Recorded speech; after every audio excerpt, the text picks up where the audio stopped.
All right, welcome back. We have Gallo. We have DJ GoodNight. Yes. Not the doctor, but he could be a doctor. Yeah, Doctor of Music. Doctor of music, that's right. So you're from northeastern Pennsylvania. Correct. Yeah. Like Scranton area or Near Scranton. Yeah, the Poconos actually. Oh, yeah, the really? Pocono Okay, area. nice big resort area. Exactly. So, Yeah. Do you go to the Poconos? Is that like your? I imagine like living there. It's kind of like people in Florida with Disney World where they can like get in really cheap. Yeah. Well, no. That area is so poor. Okay. You don't get discounts. Oh, really? Yeah. If Okay. anything, you pay extra. Oh wow. Yeah.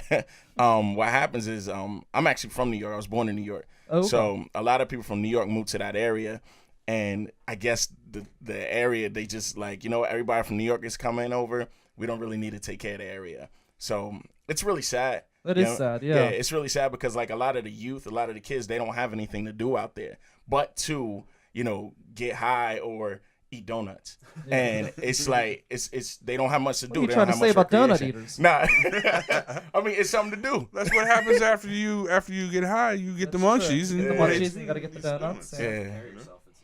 So you're saying the 24-hour donut business is really that's a prime market for that. That might be, yeah, for like a second or third store. You looking to expand already?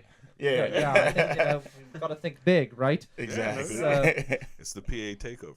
Yeah. Yes. So how did you meet DJ GoodNight? You guys live on opposite ends of the state. Yeah, Well, actually, I moved out here to Pittsburgh, and when I first moved out here, it's pretty much like starting from like square one, like having to meet people and connect with people and artists. So I reached out to a whole bunch of artists, and then I reached out to a person by the name of Elizabeth. She goes by the name of Beth. And was it Kivowitz? I think it is. Yeah, Kivowitz. Yeah, Beth and Kivowitz. I told her I was looking for a DJ, and right away she gave me a GoodNight's contact, and I hit him up, and it was just history from there. You know. Very cool. So you guys have been working together for a while then.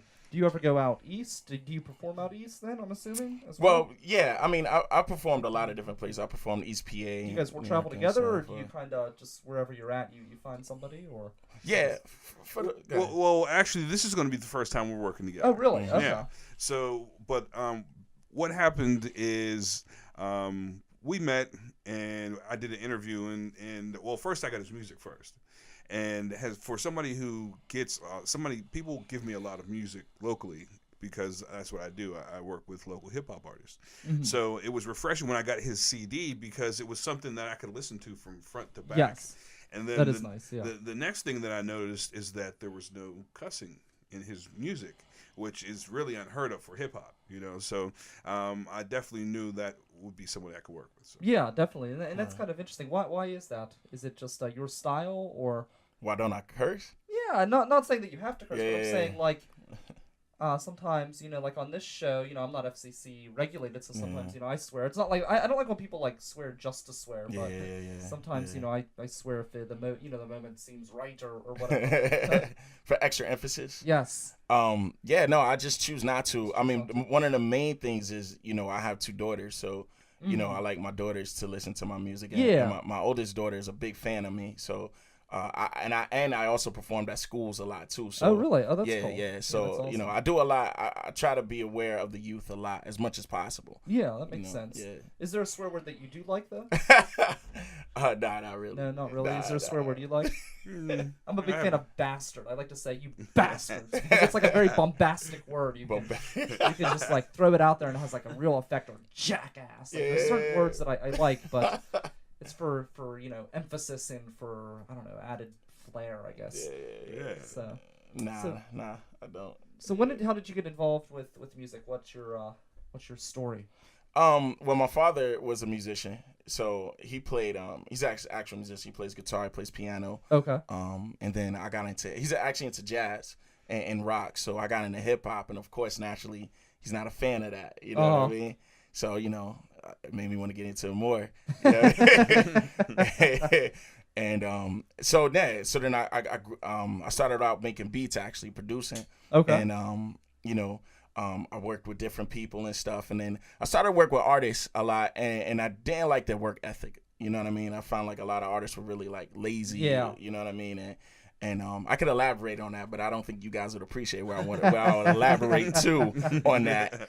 But you know, let's just say I'm not a huge fan of marijuana. Okay, yeah. So honestly, well, here's the thing. I've never smoked marijuana. Okay. So I'm not somebody who is someone who smokes. Yeah. I just look at it.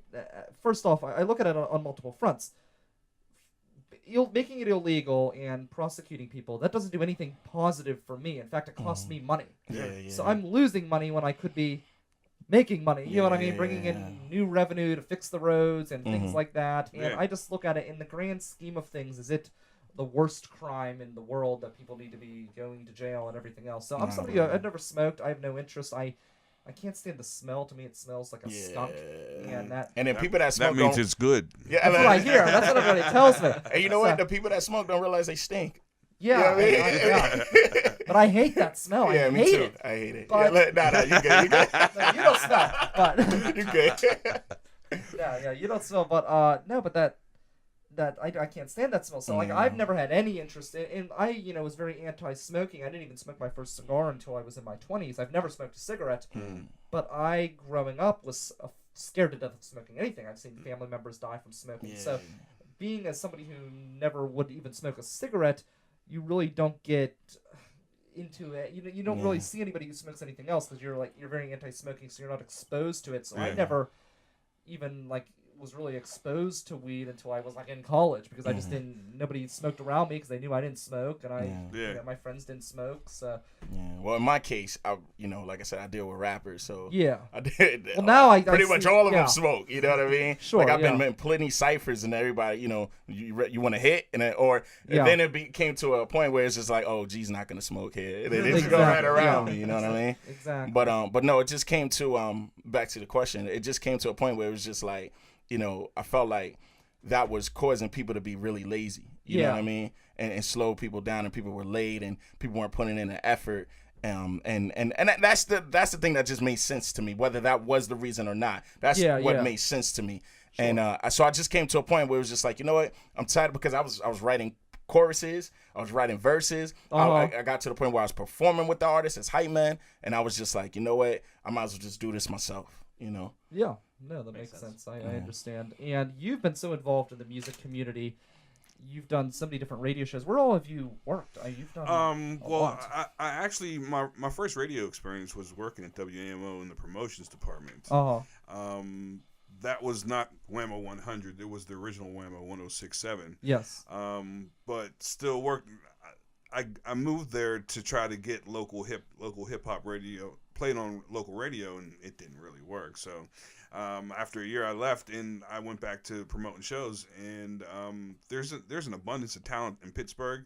Honestly, there's too many people who really think that they are rappers and really shouldn't be. Yeah. You run into that a lot. Like that's why I was saying, like when I got his music, before that I probably had got 10 or 15 CDs. Yeah. That they're now probably being used as coasters in my studio. Yeah. But there's a big hip hop scene in Pittsburgh. Most people know Wiz and Mac Miller coming out of Pittsburgh are the most famous. Sure, but yeah. Before that, there was the entire West Coast sound of Dr. Dre and G-Funk movement is really Pittsburgh music. The producers out there, Melman, and another producer by the name of Butter, were mentored by Dr. Dre, and really what he does is he'll take young producers and hear something they do, and then he'll touch it up a little bit, and now it's a Dre beat. Okay. So Very but cool. Pittsburgh has been in the hip hop scene at least since the early 80s into the 90s, but I got involved in the 90s by promoting shows and became a DJ because the DJs that I was paying weren't playing music that the crowd liked, and I'm like, well, why pay you to do something that you're not really doing? Exactly. So I got into it myself. That's how I really got into graphic design, because I was paying people to do flyers, and the flyers were coming out terrible. So I'm like, I might as well learn how to do this myself too. And then, but that's what I enjoy. So hopefully the radio thing started on in 2009. I was on somebody else's show, and eventually started my own show, and hopefully I'll be broadcasting down here. Yeah, soon, that would be you great. Yeah, Pittsburgh, the River's Edge. We're Pittsburgh's voice for local music. We are, I'm sure if you're listening, 24 hours, 100% local music. So, what all have you done else as far as DJ work and? I mean, most of my DJ work ranges anywhere from doing proms and homecomings to weddings to hip hop shows. I mean, I've DJed for the likes of Chuck D from Public Enemy. I DJed a fashion show for Russell Simmons. So I mean, it just depends what I get booked for. Yeah, definitely. I mean, I've even DJed a country western wedding. Very cool. Nice. So that's gonna be a complete change. It's gonna be. Oh yeah. Interesting. So. You two have never done a show together before, so is that going to make things difficult, or how do you make things run smoothly? Practice. Yeah, practice. Okay, Yeah, because we did a run through, and we're actually, after we leave here, going to do another run through before tomorrow. So we'll run through the whole set, and make sure we have everything perfect for tomorrow night. How did you get involved with Layer Cake? Did they contact you, or actually he was in Layer Cake last year? Yeah, I was in Layer Cake last year. Yeah, through Ziggy. Yeah. So how did you enjoy the experience? What really struck you about Layer Cake? What made it unique versus the other festivals? You can go to Layer Cake tonight, by the way. It starts tonight. Yeah. Yeah. What I liked about it is that it's true people that listen to music. Like, in my experience, doing a lot of shows, I do a lot. Especially before I started doing paid shows and stuff and festivals. I was doing a lot of open mics and showcases. So a lot of time I was rapping in front of other artists. Okay. You know what I mean? Yeah. The main thing that I really appreciate about Layer Cake is that it's fans of music that are there. Genres, of all different genres of music, and the people out there, the crowd, they truly appreciate the local talent. So I love it. I love it, especially as an independent artist, and I'm sure other independent artists would say, the love that you get is real. It's nice. Yeah, I'm excited. It's going to be a good time. Where are you guys performing at Layer Cake? Where and when? Right down the street. Right around the corner. Mr. Smalls. Yeah. All right. Smalls, at 11 o'clock tomorrow night. Saturday night, yeah. So check that out, 11 p.m. at Mr. Smalls. Layer Cake Festival. It'll be at Cativo, Spirit, James Street, and here in Millvale, right down the street at Mr. Smalls. Thank you guys so much for coming in. And we're going to wrap up the show here in just a few minutes on the River's Edge Radio Network. Make sure you go to www.gallosworld.com and check out Gallo's CD March 4th. Yeah, the album. March 4th. All right. Sounds good. Check that out. And stay tuned. So we're going to wrap up the show next on the River's Edge Radio Network.